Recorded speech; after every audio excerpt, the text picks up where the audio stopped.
gloriosa, não é? Oh, glória. Aleluia. Vamos iniciar o programa Voz da Verdade, em nome do Senhor Jesus. Tiago foi morto. Rádio Líder FM apresenta programa A Voz da Verdade, com o pastor Arlan R. Lopes, da Igreja Pentecostal Unida do Brasil, que está localizada na Avenida IP, número 2260, setor Joel Hermógenes, em Ourilândia do Norte. Por toda a minha vida, ó Senhor, te louvarei, pois meu Muito bem, irmãos, vamos orar para que Deus possa abençoar esse estudo bíblico hoje pela manhã, em nome do Senhor Jesus. Deus eterno, meu Pai celestial, aqui estamos, Senhor Jesus, para apresentar o programa Voz da Verdade. Senhor Deus eterno, opera maravilha de uma forma extraordinária, Senhor Deus, abençoando cada um dos ouvintes, Senhor Deus, cada pai de família, Senhor Deus, cada um dos irmãos que está conectado, Senhor Deus, com o programa Voz da Verdade. Opera maravilha de uma forma toda especial. Peço-te, como ministro da tua palavra, que abençoa o poder executivo, eclesiástico, civil e militar da nossa cidade. Venha nos abençoar, nos capacitar e nos conceder vitória. Abençoar em mim, meu ministério, todos nós. Continua conosco, Pai eterno, não só hoje, mas para sempre. Amém. Irmãos, hoje o estudo é baseado e vamos falar o tema, né, a unicidade. Vamos falar a respeito do conhecimento da unicidade, né? Então, você pega a sua Bíblia, né, ou mesmo um papel, um rascunho, para anotar os versículos que vai ser citado aqui no programa Voz da Verdade, né? Você pode analisar bem. O professor é um professor do Espírito Santo, né? Uma pessoa que realmente congrega conosco há muito tempo, tem bem experiência sobre a unicidade. Então vamos ouvir em nome do Senhor Jesus. O que nos diferencia de Jesus, eu quero que você entenda que eu estou passando para você um estudo sobre quem foi Jesus, Cristo, o Filho de Maria, para você entender sobre a unicidade de Deus.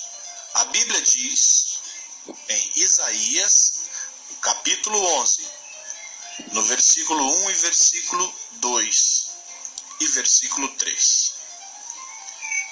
Porque brotará um rebento do tronco de Jessé, e das suas raízes um renovo frutificará. No versículo 2, e repousará sobre ele o Espírito do Senhor, o Espírito da sabedoria, de entendimento, o Espírito do conselho, o Espírito da fortaleza, o Espírito do conhecimento e o temor do Senhor. Então sobre ele repousará. Então significa que no momento em que Jesus, o Filho de Maria, o Filho do homem, estava com todo o potencial do Senhor sobre a vida dele, tudo aquilo que foi colocado sobre ele, toda a autoridade divina, sobre ele estava todos os espíritos do Senhor, o Espírito do Senhor, o Espírito da sabedoria, do entendimento, o Espírito do conselho, da fortaleza, o Espírito do conhecimento e o temor do Senhor. Isso estava sobre ele. E quando ele estava com isso, com o Espírito do Senhor sobre ele, atribuído àquele homem, a Bíblia diz no versículo 3, e deleitar-se no temor do Senhor, e não julgará segundo a vista dos seus olhos, nem repreenderá segundo o ouvido dos seus ouvidos. Então, quando Jesus, o Filho do homem, estava ali com os seus discípulos, algo sobrenatural acontecia quando o Senhor dominava por total aquele corpo. E a Bíblia fala que o Senhor habitou no meio dos homens. Se ele habitou, se ele andou no meio de nós, foi através do Cristo. E quando nós vamos buscando um maior entendimento, há uma confusão muito grande para quem conhece a passagem que fala que Maria, ela foi cheia pelo Espírito Santo. Lucas capítulo 1, versículo 34 e 35 diz assim: E disse Maria ao anjo: Como se fará isso, visto que não conheço homem algum? E respondendo o anjo disse: Descerá sobre ti o Espírito Santo, e a virtude do Altíssimo te cobrirá com sua sombra. Por isso também o santo que de ti há de nascer será chamado Filho de Deus. Então, o que as pessoas alegam é que Jesus é Filho de Deus. Se Jesus é Filho de Deus, mas a Bíblia diz que foi o Espírito Santo que concebeu. Então, se tivesse essa diferença de mais de um Deus, nós já teríamos um problema para saber quem seria o pai de Jesus. Porque até aí seriam três. O pai biológico, mesmo não sendo José, esse está tranquilo. A gente sabe que ele não teve participação nessa concepção. Mas aí nós vamos analisar a questão de Deus e do Espírito Santo. Se porventura fossem três, o que não é. Mas se fosse, já teria um problema aí no começo. Quem seria o pai de Jesus? Deus ou seria o Espírito Santo? Então, quando Maria ela concede, porque Deus ele é o Todo-Poderoso e Deus é Espírito. Muitas pessoas ficam naquela pergunta de quem é Deus, o que é Deus, por que é... A condição de Deus ser Pai na criação, Filho na redenção e Espírito na consolação é o que nós temos que compreender. Quando Deus criou, quando Deus fez, quando Deus moldou, que isso é o Deus chamado Pai. Na redenção, nós chamamos de Filho. E na consolação, nós chamamos de Espírito. Então, Deus foi Pai na criação, Filho na redenção e Espírito na consolação. Jamais seria Deus Pai, Deus Filho e Deus Espírito, porque é um só. O que nós temos que entender é que o corpo do Senhor Jesus, o corpo de Cristo, Filho de Maria, foi algo que determinou, principalmente para nós que somos fundamentados na palavra do único Deus, foi o principal fato da Bíblia que determina que Deus é exatamente um. E por mais incrível que pareça, é onde nós mais erramos. A Bíblia fala em Apocalipse 5 que João ele olhou para o trono, no versículo 6 do capítulo 5 de Apocalipse. E olhei, e eis que estava no meio do trono e dos 4 animais viventes, e entre os anciãos um cordeiro, como havendo sido morto, e tinha 7 pontas, 7 olhos, que são 7 Espíritos de Deus, que nós lemos lá no livro de Isaías, capítulo 11, versículo 2. Repousará sobre ele, conte comigo, Espírito do Senhor, Espírito de sabedoria, Espírito de entendimento, Espírito do conselho, Espírito de fortaleza, Espírito do conhecimento e o temor do Senhor. Então quer dizer, João ele olha para o trono e vê um cordeiro como sido morto, que tinha 7 pontas, 7 olhos, e os 7 que são os 7 Espíritos enviados. Então 7 pontas, 7 chifres e 7 olhos, que são os 7 Espíritos enviados à terra. Então eu falo para você, João, ele é o maior exemplo, o filho de Maria. Aquela carne, aquele corpo que viveu aqui na terra, ele está no céu. A Bíblia fala, os discípulos viram o Senhor Jesus, homem, filho de Maria, subindo aos céus. Esse corpo tem que ter ido para algum lugar. E a Bíblia fala que João viu um cordeiro. E Deus fala que Jesus Cristo era o Cordeiro Santo, o Cordeiro de Deus, que tira o pecado do mundo. Por isso que eu falei no começo da nossa conversa, você tem que compreender o que significa o tabernáculo de Deus. Por que existiu o tabernáculo? Quem fez o tabernáculo? O que significava todos aqueles adornos? Todas aquelas tábuas, a madeira que foi usada, os revestimentos, os tecidos, os materiais que foram utilizados.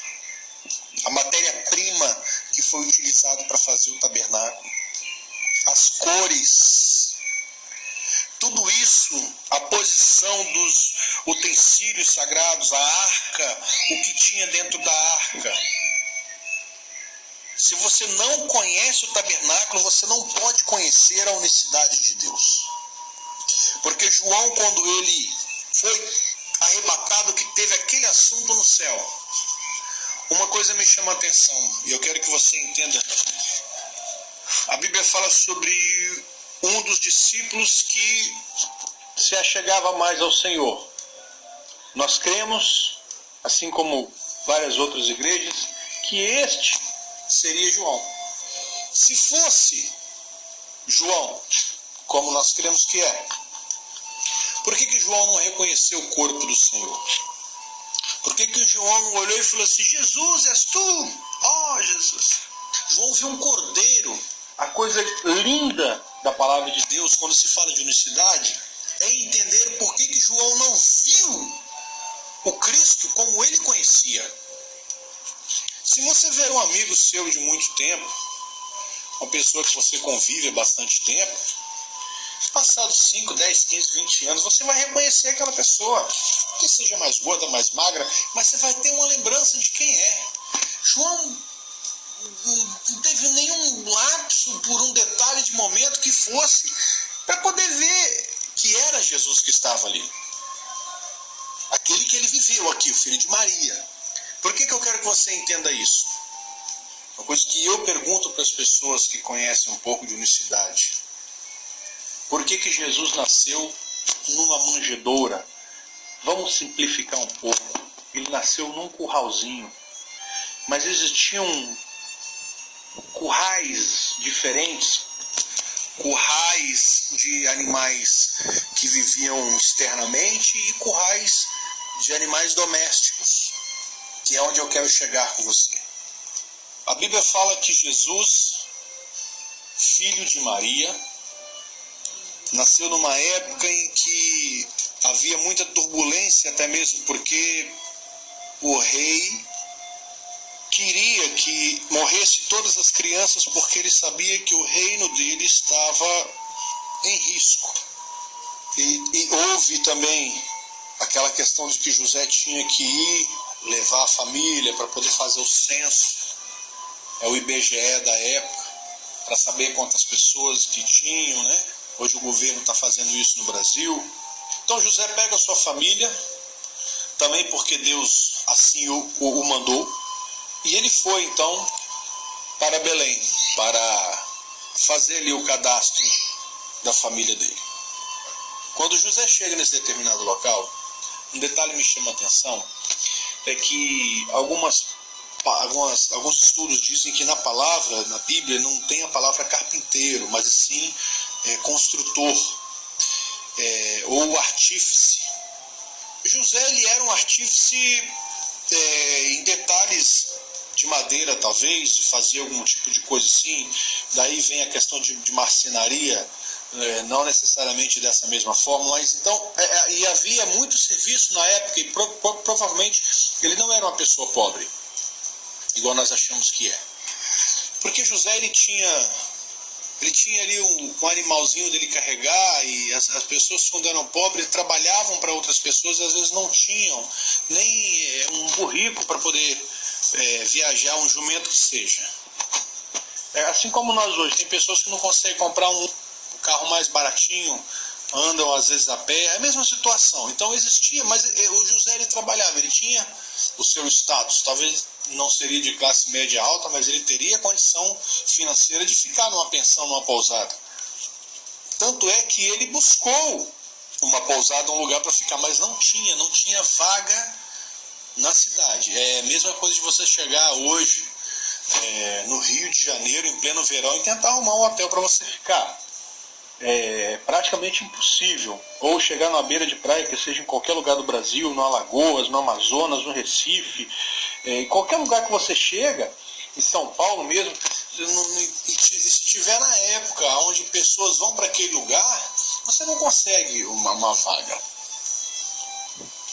Então o José ele se viu numa situação complicada porque ele tinha que dar um conforto para Maria, porque ela estava ali em adiantado estado de gravidez, avançado. Mas aí o cara da pousada, o dono ali, falou assim: olha, o único lugar que eu tenho é onde ficam os animais. Mas não era aquele monte de animal que tinha, igual da forma que o pessoal fala que tem, que tinha um monte de bicho. Olha, era uma coisa doméstica. Normalmente doméstico, aquela coisa que você tem um maior cuidado, você tem que deixar em lugar determinadamente guardado, era como se fosse um estábulo onde ele pudesse colocar só o cavalo, que era o melhor cavalo que ele tinha, ou de repente um animalzinho de menor porte, uma ovelha que fosse guardada para o sacrifício, mas seria algo limpo. Não seria aquela coisa toda suja, tudo imundo, mas de todo proveito, com certeza, acredito eu piamente, e que eles devem ter arrumado ali o local, né, dado uma limpeza, colocado de repente alguns panos, porque tinha que ter um mínimo de conforto. Mas a previsão de Deus é que não tivesse realmente lugar para José ficar. E você deve estar se perguntando, mas Deus proveu a não condição de José ficar num hotel, numa pousada. Pelo seguinte, nós temos que entender que quando Jesus estava no ventre de Maria, haviam duas situações totalmente opostas para acontecer naquele lugar. Deveria nascer em um único parto, de uma única mãe, em um único momento, dois personagens que mudariam a história da palavra do Senhor. Dois personagens. Eu não estou dizendo duas pessoas, mas dois personagens. Para quem não sabe, um ator de novela pode fazer vários personagens, mas é um só ator. Meus irmãos, estamos aí com o estudo bíblico, né? Falando hoje a respeito da unicidade, o conhecimento da unicidade, né? Então você realmente que interessa saber mais da unicidade e queira entrar em contato com essa pessoa que vos fala, que é o pastor Arlan R. Lopes, você pode entrar em contato comigo, né? O meu telefone é o 991 699922, né? Você está aí entrando em contato comigo